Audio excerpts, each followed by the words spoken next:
ভাই তুমি কি প্রেগনেন্ট, তুমি কি আবারও মা হতে চলেছো, কিন্তু আমাদের কেন লুকিয়ে যাচ্ছ, আমাদেরকে কেন বলছো না কোনো কিছু। বিভিন্ন রকমের কমেন্ট, সেটা ফেসবুক, ইনস্টাগ্রাম আর ইউটিউব যেটাই বলো না কেন, প্রত্যেকটা ভিডিওতে একই কমেন্ট। আর আমি কেন সেটা নিয়ে কোনো ভিডিও করছি না, কেন সেটা নিয়ে রিপ্লাই দিচ্ছি না, সেটা নিয়ে অনেকের আবার অভিযোগও হয়ে যাচ্ছে যে কেন বলছো না, তোমাকে আমরা এত ভালোবাসি। চলো আজকে তোমাদের সেই প্রশ্নেরই উত্তর দিয়ে দেবো। পর বাড়ি এসে আজকে বাজারে গেছে, বাজারগুলো সব নামিয়ে ফেলেছি এখানে। দেখো এটা হচ্ছে লিচু, এটা ডাব। শুধু তো ফলের বাজারই করেছো? আচ্ছা, ওদিকে সবজি বাজার আজকে করিনি। ডাব তোমাদের দুজনের দুটো, তোমার আর মায়ের। এই যে কলা আর আম, হিমসাগর আম, এটা গাছ পাকা আম। প্রদীপ অনেকদিন পর বাজার করলে, কদিন ব্লিঙ্কিট থেকেই চলছিল আমাদের, এই কদিন ব্লিঙ্কিটই ভরসা ছিল, তাই তো?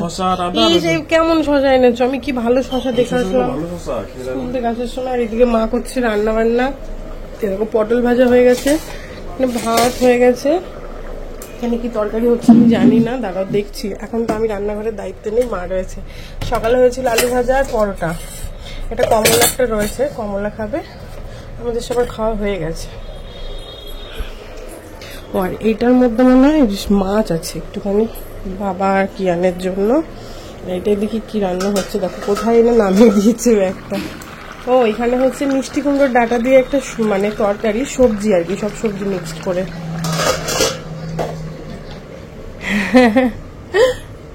প্রচুর কান্নাকাটি করেছে কটা দিন।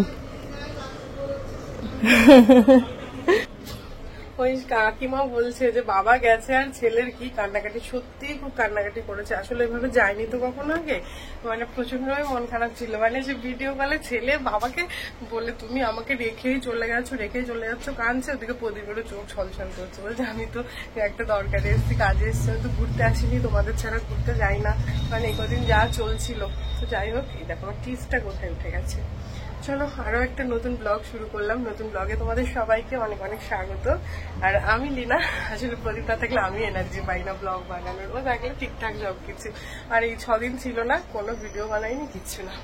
তো চলো আজকে সারাদিন কিভাবে কাটাই। সকালবেলা ঘুম থেকে উঠে, আজকে থেকে ওদের গরমের ছুটি শেষ হলো, স্কুল খুলেছে, তো স্কুলে দিয়ে চলে এসেছি। আজকে আবার এক্সামও আছে, পরপর 4টে এক্সাম আছে ওদের। গরমের ছুটির আগে একটা হয়েছিল, আর এই যে আজকে থেকে স্কুল খুলে আজ থেকে এক্সাম। কত বাচ্চা কাঁদছে, কারণ ওরা তো ছোট বাচ্চা না, স্কুলে মানে এই যে কদিন ছুটি কাটিয়েছে আবার স্কুলে যেতে হচ্ছে। কিছুদিন কান্না বন্ধ হয়ে গেছিল, দিয়ে আবার কান্না শুরু করেছে। এবার এক্সাম দেবে কি করবে জানি না, আমাদেরটা কি করবে আমি সেটা জানি না। আমাদেরটা কাঁদেনি যদিও, কিন্তু কি করবে আমি জানি না। যাই হোক, স্কুলে ঢুকিয়ে দিয়ে এসেছি, এরপর এবার আনতে যাবো, যেহেতু আজকে প্রথম দিন, তারপর এক্সাম চলছে, আমি যাবো। মা রয়েছে, কোনো চিন্তা নেই, মা আবার কালকে বাড়ি চলে যাবে, কারণ মায়ের আবার পরশুদিন ডাক্তার দেখানো আছে। মা তো যে এমসে ডাক্তার দেখায়, মায়ের কিছুদিন পরপরই এখন এমসে ডেট থাকে, কারণ রোগের তো শেষ নেই, বিভিন্ন কিছু সমস্যা, তো এক ডাক্তার থেকে আরেক ডাক্তার রেফার করা থাকে, আবার কিছু টেস্ট দেয়, আবার সেটা দেখানোর ডেট থাকে, এরকম ভাবে মার চলতেই থাকে আর কি পরপর। তো সেই জন্য মা আবার একটু চলে যাবে, দিয়ে আবার কদিন পরে আসবে। চলো দেখতে থাকো। এখন একটু এগুলোকে আমি গুছিয়ে দিই, ঝুড়িতে টুড়িতে ঢেলে একটু গুছিয়ে দিই। অতিরিক্ত ওই যে কালকে রাতে প্রদীপ এসছে, ব্যাগ ট্যাগ কাজ করতে হয়, এসি চালিয়ে তো সারাদিন চলে না মানুষের। দেখো কি অবস্থা, ওটাই তো বলছি, এসিতে আর কতক্ষণ নয়, ঘুমানোটুকু ঘুমানো গেল, এইগুলো এখন খালি করতে হবে, কষ্ট হয়ে যায়। মুগ ডাল ফোড়ন দিয়ে আলু, তারপরে কচু সবকিছু, আর 5 ফোড়নের মুগ ডাল দিয়েছো না কালো জিরে দিয়েছো না? কালো জিরে ফোড়ন দিয়ে ওই মুগ ডালের ওপরে আর কি, তাই তো, ভাজা মুগ ডালের ওপরে সবজিগুলো দিয়ে একটু নেড়ে চেড়ে সেদ্ধ করে নিল, দিয়ে এবার ওপর থেকে যে কুমড়ো শাকগুলো দিয়ে দিল। এই তরকারিগুলো খেতে দারুণ লাগে, একদম মশলা ছাড়া হয়, খেতে খুব ভালো হয়। একটুগুলো গুছিয়ে নি।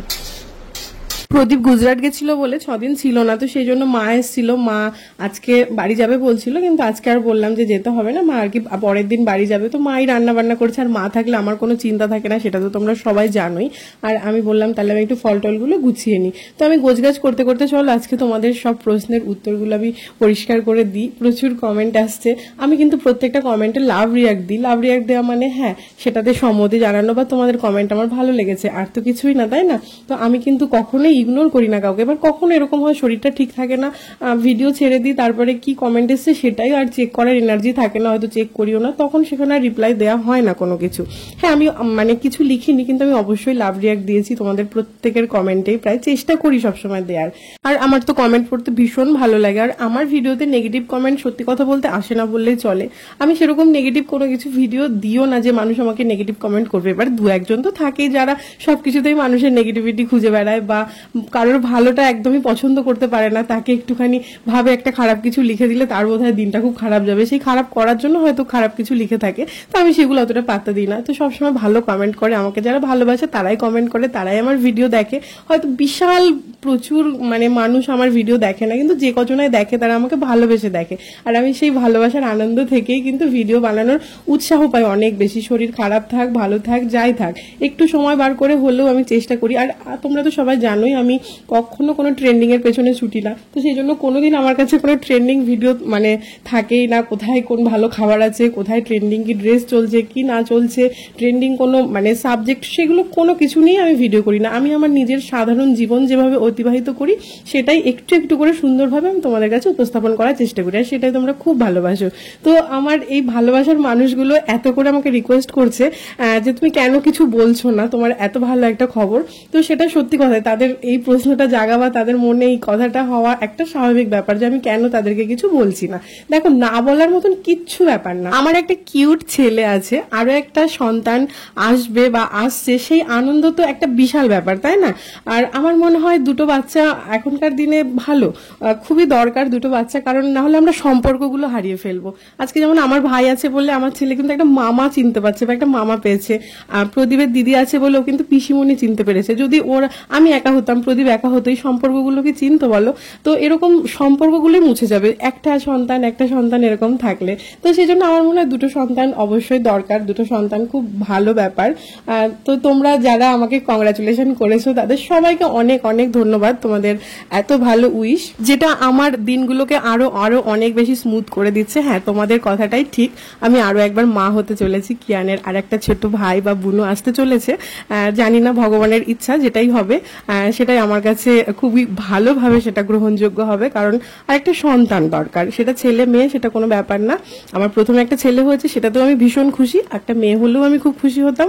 আবার পরের সন্তানও যদি ছেলে হয় তাতেও আমার কোনো সমস্যা নেই, মেয়ে হলেও কোনো সমস্যা নেই, আমি সন্তান হলেই খুশি। একটা সুস্থ, স্বাভাবিক, সুন্দর, ফুটফুটে সন্তান হোক, এটাই আমি চাই। তো তোমাদের কাছে আমি পরিষ্কার করে দিলাম, হ্যাঁ তোমাদের কথাটা একদমই ঠিকঠাক। আর তোমরা সবাই আশীর্বাদ করো, অনেক অনেক ভালোবাসা দিও, যেন এই যে জার্নিটা যেন আরো সুন্দরভাবে স্মুথলি আমি পার করতে পারি। যেহেতু আমার একটা ছেলে আছে, তো ছেলেকে এই যে নিয়ে আমাকে দৌড়াদৌড়ি করতে হয়, ছেলের কাছে থাকতে হয়, তো আমাকে সুস্থ থাকতে হবে, পরিষ্কার কথা। তো সেই জন্য আমি এই দিনগুলো যেন খুব সুন্দরভাবে পার করতে পারি। তোমরা সবাই অনেক অনেক আশীর্বাদ করো এবং ভালোবাসা দিও।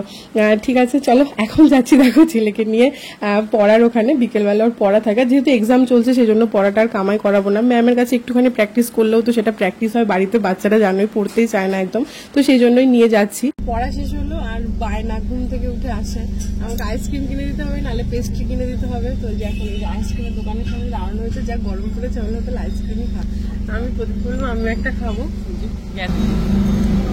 বাপ ছেলে আইসক্রিম কিনতে, আমার একটা তোমার একটা। ওরটা কই? কি নিয়েছে এটা? চকলেট। আজকে আমার মুখে তোমাদের এই খবরটা শুনে কেমন লাগলো অবশ্যই সেটা কমেন্টে জানিও, তোমরা কতটা খুশি হয়েছে কে। আর চলো ব্লগটা আজকে এখানে শেষ করে দিই, এরপরে তো বাড়ি যাওয়ার পালা, বাড়ি গিয়ে আবার সেই রাতের খাওয়া দাওয়া। ঠিক আছে, চলো টাটা, দেখা হবে আবার নেক্সট ব্লগে।